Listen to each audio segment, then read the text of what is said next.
Hello everyone. आज है 23 अक्टूबर और आज के इस क्लास में हम लोग डिस्कस करेंगे 23 अक्टूबर से बनने वाले करंट अफेयर के सभी इंपॉर्टेंट क्वेश्चन। तो हम लोग प्रीवियस क्लास में देखे थे कि रिगो पाज किस देश के नए राष्ट्रपति बने, तो बोलीविया के। भारत यूरोपीय संघ ने 20 अक्टूबर 2025 को एक नया रणनीतिक यूरोपियन यूनियन इंडिया एजेंडा को स्वीकृति दी है। बोडो समुदाय के बाथो धर्म को अलग जनगणना कोड असम राज्य में मिला। एशियाई विकास बैंक ने वर्ल्ड बैंक के साथ $3 बिलियन एक्सपोजर एक्सचेंज का समझौता किया है। हाल ही में गोवर्धन असरानी जो एक अभिनेता थे, उनका निधन हो गया है। खान मंत्रालय के राज्य खनन तत्परता सूचकांक की ए श्रेणी में मध्य प्रदेश शीर्ष पर रहा। 22 साल बाद 125वीं आईएफ शील्ड मोहन बगान क्लब ने जीती है। हाल ही में जापान का persons of the cultural merit पुरस्कार जीतने वाली पहली आवाज जो है वो मसाको नोजावा हो गए। हाल ही में तीरंदाजी विश्व कप फाइनल में पदक जीतने वाली पहली भारतीय ज्योति सुरेखा वेन्नम हो गई। ऑस्ट्रेलिया और अमेरिका ने चीन पर निर्भरता कम करने के लिए $8.5 अरब के महत्वपूर्ण खनिज समझौते पर हस्ताक्षर किए हैं। भारत और ब्राजील ने व्यापार प्रौद्योगिकी और द्विपक्षीय सहयोग बढ़ाने के लिए एक रणनीतिक गठबंधन की, जिसका लक्ष्य 2030 तक $20 अरब पर का व्यापार करना है। चर्चा में रहा तप्तान ज्वालामुखी ईरान में स्थित है। चलिए शुरू करते हैं आज का पहला सवाल। तो नरेंद्र मोदी ने किस युद्ध पोत पर दिवाली मनाई? तो अभी हाल ही में इन्होंने आईएनएस विक्रांत पर, किस पर? आईएनएस विक्रांत पर दिवाली का सेलिब्रेशन किया। तो आपसे पूछा जा सकता है कि चर्चे में रहा आईएनएस विक्रांत के बारे में कुछ आपसे सवाल पूछा जा सकता है। तो विक्रांत के बारे में अगर हम लोग जान लें तो यह भारतीय नौसेना का पहला स्वदेशी विमान वाहक पोत है, जो साहसी या विजयी शब्द से प्रेरित नाम रखा गया है। यह नाम भारत के पहले विमान वाहक पोत 1961 में कमीशन हुआ था। कब हुआ था? 1961 में। की विरासत को आगे बढ़ाता है, जिसे 1971 के भारत पाकिस्तान युद्ध के महत्वपूर्ण भूमिका निभाई थी। वर्तमान विक्रांत को कोचिन शिपयार्ड में बनाया गया है। कहाँ? कोचिन। वर्तमान में जो शिपयार्ड विक्रांत है, इसको कोचिन शिपयार्ड में बनाया गया और 2 सितंबर 2022 को प्रधानमंत्री नरेंद्र मोदी द्वारा नौसेना में इसको कमीशन किया गया है। कब? 2022 में। निर्माण अगर देखें तो प्रोजेक्ट 71 के तहत 2009 में इसका निर्माण शुरू हुआ था और 2 सितंबर 2022 को प्रधानमंत्री नरेंद्र मोदी द्वारा नौसेना में इसका कमीशन किया गया, यानी इसको लाया गया। इसका डिजाइन भारतीय नौसेना युद्धपोत डिजाइन ब्यूरो द्वारा डिजाइन किया गया था। अगर हम लोग ऑप्शन की बात कर ले तो आईएनएस विक्रमादित्य की तो बात करें तो ये भी एक एयरक्राफ्ट कैरियर है।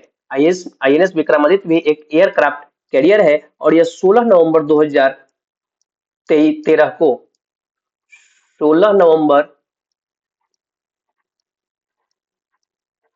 2013 को इंडियन नेवी में कमीशन हुआ था। अगर हम बात करें आईएनएस अर्नाला की, तो आप इसे कह सकते हैं कि एक तरह का anti submarine warfare shallow water craft है। और आईएनएस वागसीर जो है, ये प्रोजेक्ट 75 के तहत, किसका? प्रोजेक्ट 75 के तहत निर्मित छठा 6 क्रम का स्कॉर्पियन पनडुब्बी है। प्रोजेक्ट 75 जो था, प्रोजेक्ट 75 में कुल 6 स्कॉर्पियन पनडुब्बी का निर्माण हो रहा है। जो कौन कौन है आपको ट्रिक से हम बता देते हैं।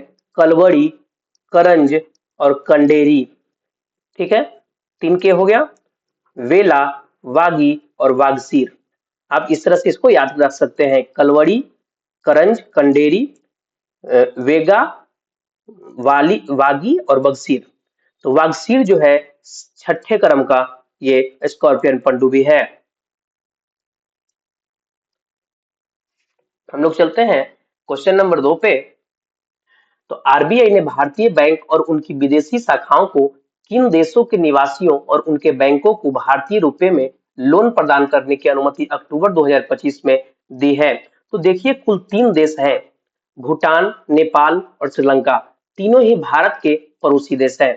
कौन कौन? भूटान, नेपाल और श्रीलंका तीनों ही भारत के पड़ोसी देश हैं।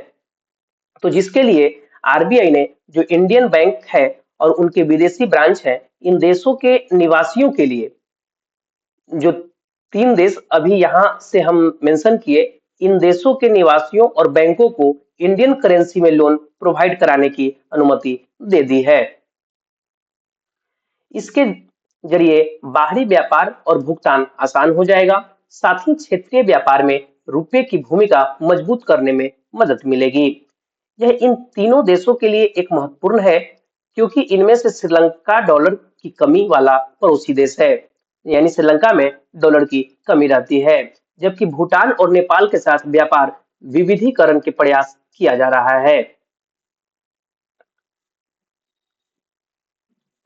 आरबीआई की बात करें तो आरबीआई का मुख्यालय मुंबई महाराष्ट्र में। इसका फॉर्मेशन ईयर है 1 अप्रैल 1935। गवर्नर संजय मल्होत्रा, प्रथम गवर्नर सर ऑसबॉर्न स्मिथ और प्रथम भारतीय गवर्नर पीसी सॉरी चिदम चिंतामन द्वारकानाथ देशमुख है।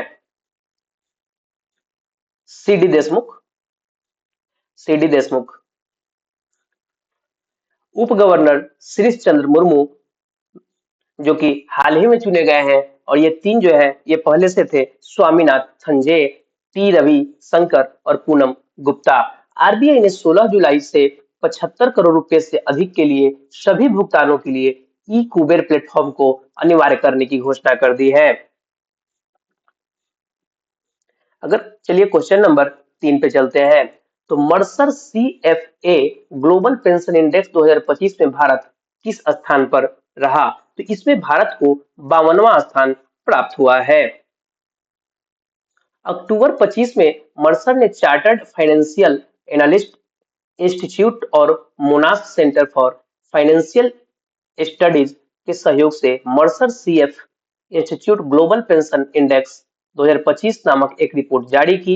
रिपोर्ट के अनुसार भारत 52वें स्थान पे है, जो सूचकांक में सबसे निचला स्थान है, जिसका समग्र सूचकांक ग्रेड डी यानी 100 में मात्र इसको 43.8 अंक प्राप्त हुआ है। नीदरलैंड 85.4 अंकों के साथ पेंशन इंडेक्स में शीर्ष पे बना हुआ है। उसके बाद आइसलैंड 84 पॉइंट के साथ दूसरे नंबर पे और डेनमार्क 82.3 अंकों के साथ तीसरे स्थान पे बना हुआ है।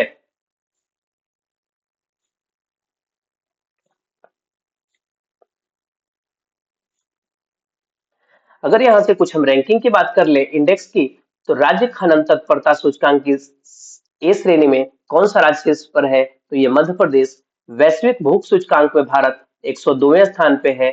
जेंडर गैप रिपोर्ट 2025 में भारत 131वें स्थान पे है। हेनले पासपोर्ट इंडेक्स 2025 में भारत 85वां स्थान पे है। वैश्विक डिजिटल नोमैड रिपोर्ट 2025 में भारत 38वें स्थान पे है। ग्लोबल इनोवेशन इंडेक्स में 38वें स्थान पे है।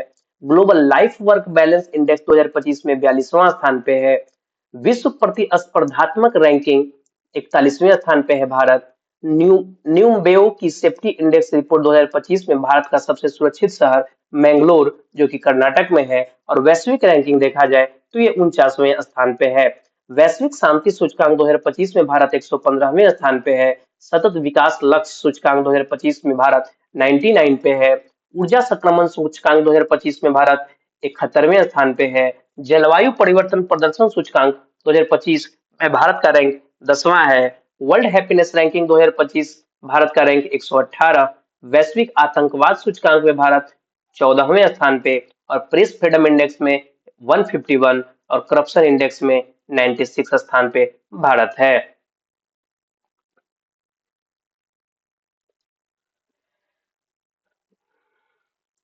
ब्रिक्स अंतर्राष्ट्रीय पुरस्कार 2025 से किसे सम्मानित किया गया? तो अभी हाल ही में अक्टूबर 2025 में अब्बू सुब्या अब्बू सु, सुप्यान खार खारखारोवा खारखारोव को सम्मानित किया गया है। इन्हें रिसेंटली शिक्षा, सांस्कृतिक विकास और समुद्री नवाचार में इनके द्वारा दिए गए अहम कंट्रीब्यूशन के लिए। किस लिए? तो इनको शिक्षा, सांस्कृतिक और विकास, शिक्षा संस्कृति के विकास और समुद्री नवाचार में इनके द्वारा दिए गए अहम कंट्रीब्यूशन के लिए इन्हें ब्रिक्स अंतर्राष्ट्रीय पुरस्कार 2025 से सम्मानित किया गया है।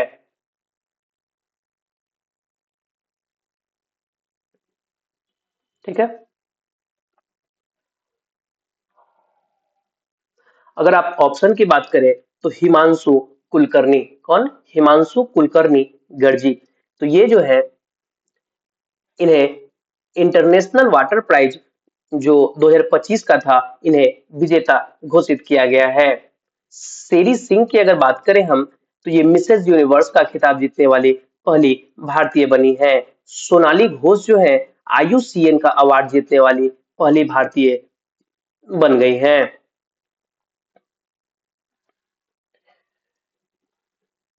रिसेंटली अवार्ड की हम बात करें, जो 2025 का जो इम्पोर्टेंट अवार्ड है, इससे अगर हम बात करें इसकी, तो 2025 का young champion of the earth award Jinali Modi.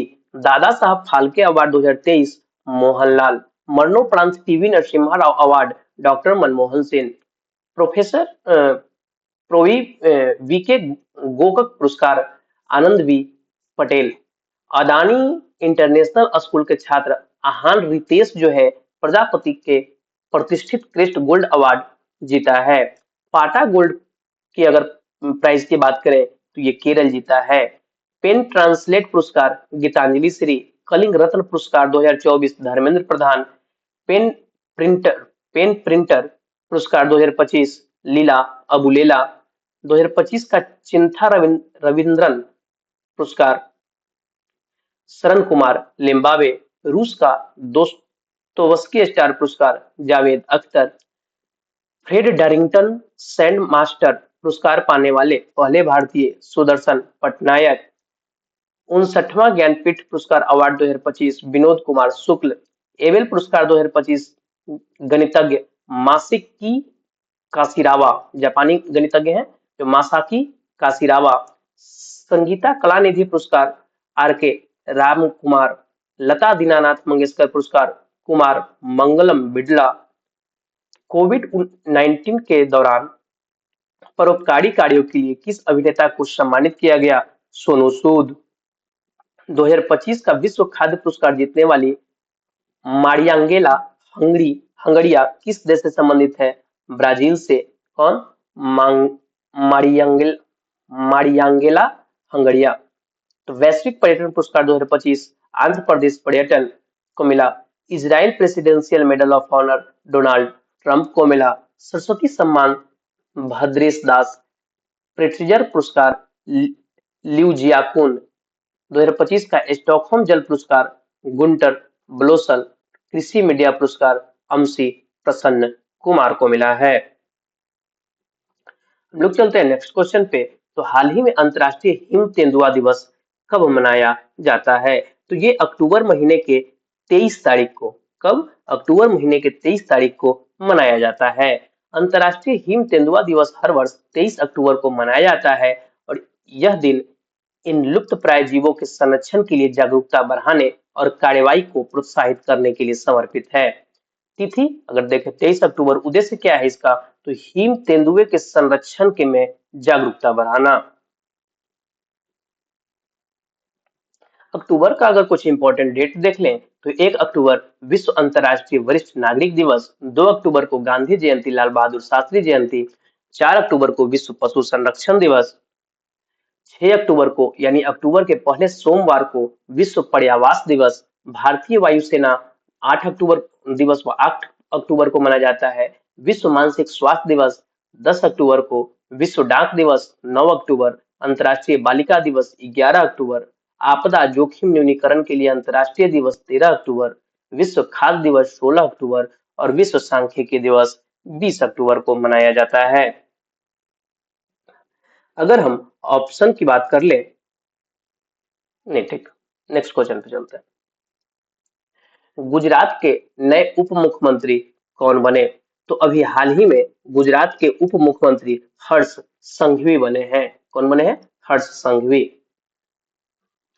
17 अक्टूबर 2025 में मुख्यमंत्री भूपेंद्र पटेल के नेतृत्व में मंत्रिमंडल का पुनर्गठन किया गया, जिसमें हर्ष संघवी को उप मुख्यमंत्री बनाया गया है। हर्ष संघवी जो है 40 वर्ष की उम्र में माजूरा विधानसभा जो था, माजूरा सूरत का विधानसभा माजूरा से 3 बार के विधायक वो ऑलरेडी रह चुके हैं। संघवी को गृह विभाग यानी होम डिपार्टमेंट का स्वतंत्र प्रभार भी सौंपा गया है। अगर हम ऑप्शन की बात कर ले तो असीम घोष जो है ये हरियाणा के सीएम हैं। कहाँ के? हरियाणा के।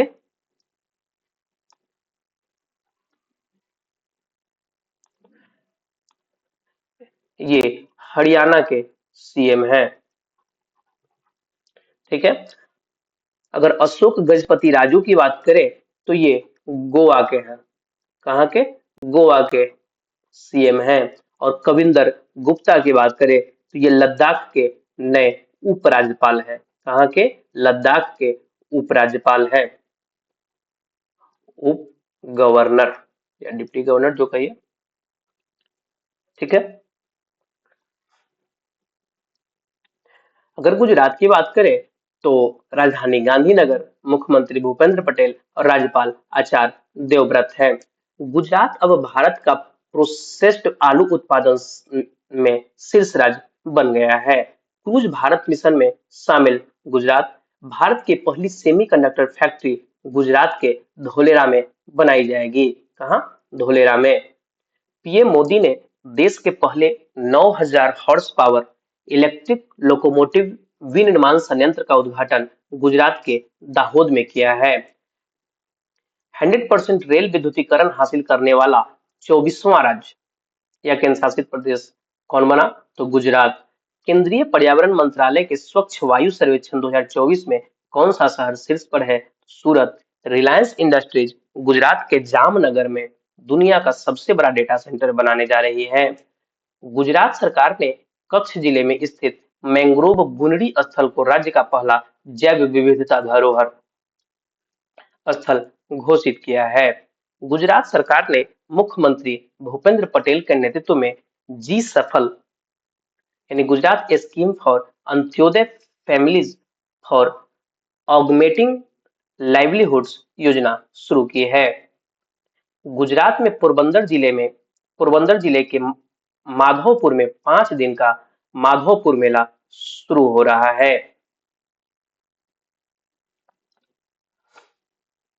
अगर क्वेश्चन नंबर 7 को देखें तो नवंबर 2025 में UNFCCC COP30 की आधिकारिक मेजबानी कौन सा देश करेगा? तो ये डिस्कशन हमने पहले भी किया था कि इस साल की जो COP30 की बैठक है ये ब्राजील करने जा रहा है। ब्राजील हालांकि इस साल 2025 में ब्रिक्स समिट भी होस्ट किया था और इस साल के COP30 भी होस्ट करने जा रहा है।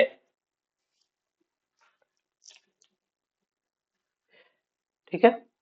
अगर हम यहाँ पे ध्यान दें UNFCCC, ठीक है, लिखा हुआ है तो UN यानी यूनाइटेड नेशन, UN का मतलब हो गया यूनाइटेड नेशन।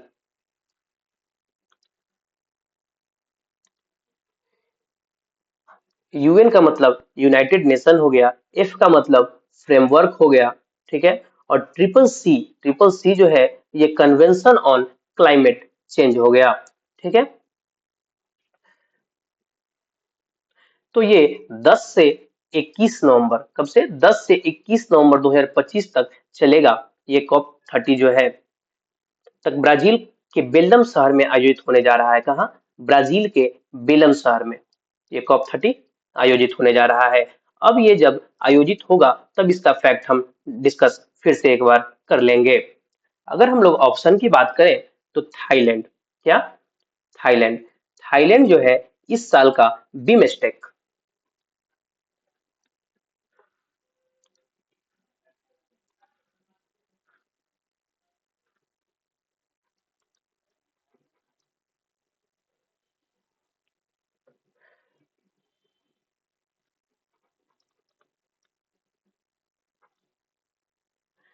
इस साल का बीमस्टेक सम्मेलन आयोजित किया। थाईलैंड की कैपिटल कहाँ? बैंकॉक में हुआ है।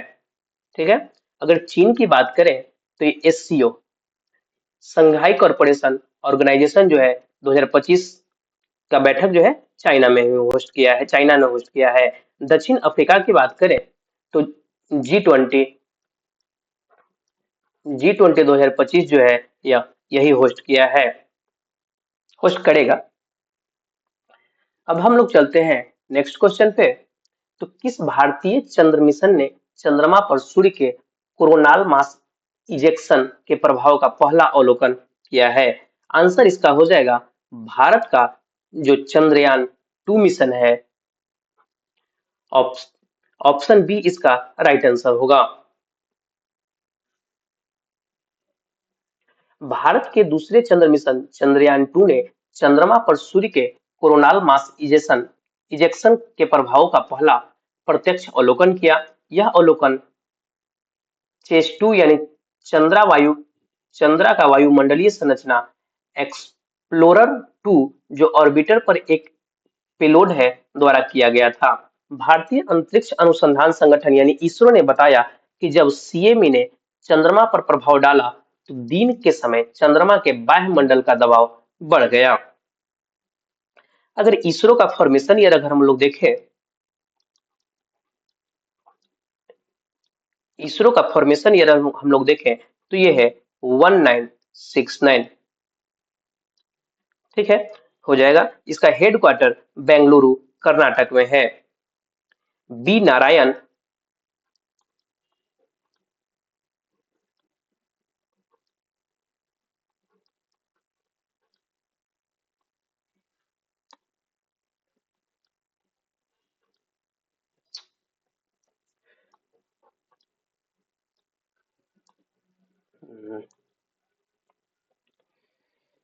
सॉरी दोस्तों,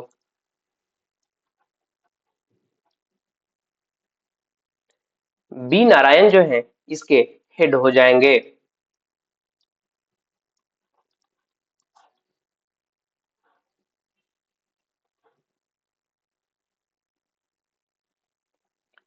ठीक है, इसरो जो 2035 तक खुद का स्पेस स्टेशन बनाने जा रहा है, 2035 तक खुद का स्पेस स्टेशन बनाने जा रहा है। ठीक है, जबकि 2040 तक, कब तक? 2040 तक, 2040 तक इंसानों को चंद्रमा पर भेजने जा रहा है। इसरो के द्वारा लॉन्च किया गया पहला ह्यूमनॉइड रोबोट जो है, जिसका नाम व्योमित्र है, ये एग्जाम में पूछा गया है, तो आप इसे जरूर से जरूर याद रखें कि इसरो के द्वारा पहला ह्यूमनॉइड रोबोट जो है जिस लॉन्च किया गया है उसका नाम व्योमित्र है। और गगनयान मिशन का लक्ष्य, गगनयान जो कि भारत का पहला मानव युक्त मिशन है, ये रखा गया है। इसने 2027 तक का इसका लक्ष्य रखा है गगनयान मिशन का। भारत में चीनी पटाखों की अवैध तस्करी रोकने के लिए राजस्व खुफिया निदेशालय द्वारा शुरू किए गए अभियान का नाम क्या है? यह इसके द्वारा जो ऑपरेशन शुरू किया गया है उसका नाम है operation fire trail. Operation fire trail, option A इसका राइट आंसर होगा। राजस्व खुफिया निदेशालय ने भारत में चीनी पटाखों की अवैध तस्करी रोकने के लिए ऑपरेशन फायर ट्रेल चलाया।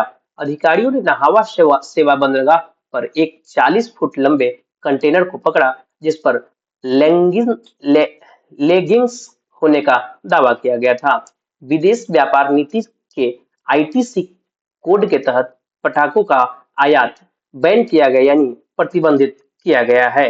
और इसके लिए यानी कि ये सब पर नकेल कसने के लिए ऑपरेशन फायर ट्रेल चलाया गया। हालांकि कुछ ऑपरेशन हमने पढ़े हैं, जैसे ऑपरेशन सिंदूर जो कि भारत ने पाकिस्तान में चलाया था, पाकिस्तान पर किया था। ऑपरेशन ब्रह्मा जो है, अभी भूकंप आया था म्यांमार में, उसके लिए वहां पे भारत ने हेल्प करने के लिए ऑपरेशन ब्रह्मा चलाया था। अगर ऑपरेशन केलर और नादेर की बात करें तो ये जम्मू कश्मीर में आतंकियों का सफाया करने के लिए चलाया गया था।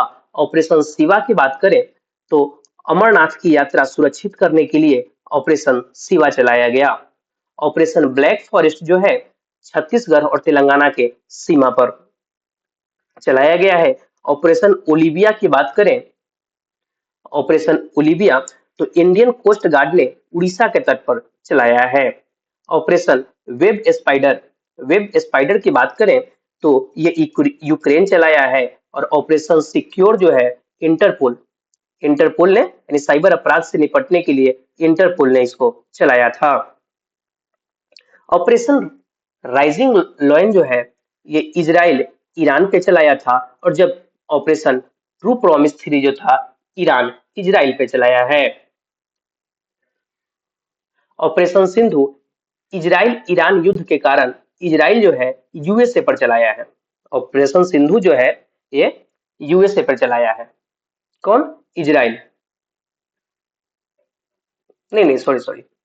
ऑपरेशन सिंधु इजराइल ईरान युद्ध के कारण ईरान में फंसे भारतीय नागरिक को निकालने के लिए भारत सरकार ने चलाया था operation Sindhu. Operation midnight hammer Iran के खिलाफ चलाया गया था।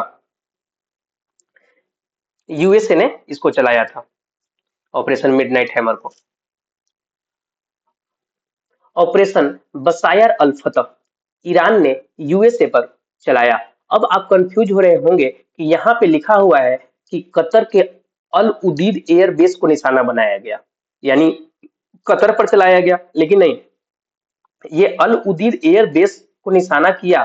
बट वो जो हम बता रहे हैं कि यूएसए के प्रति ऑपरेशन चलाया गया, तो आपके कंफ्यूजन को दूर करने के लिए हम बता दें कि अल उदीद एयर बेस जो है कतर में, लेकिन वो है किसका?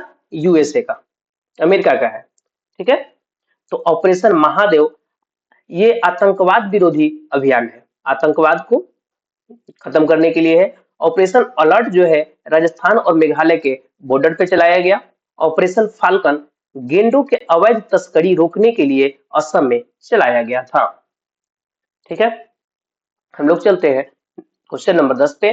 तो हाल ही में किस राज्य के आदिलाबाद जिले के मुल्ला गुट्टा 2 गांव में एक प्रायोगिक बांस रोपण परियोजना शुरू की गई है? तो आदिलाबाद जिला, ये पहली बात तो ये तेलंगाना में है। कहाँ? तेलंगाना में है। और इसी के मुल्ला गुट्टा गांव में ये पहल की गई है।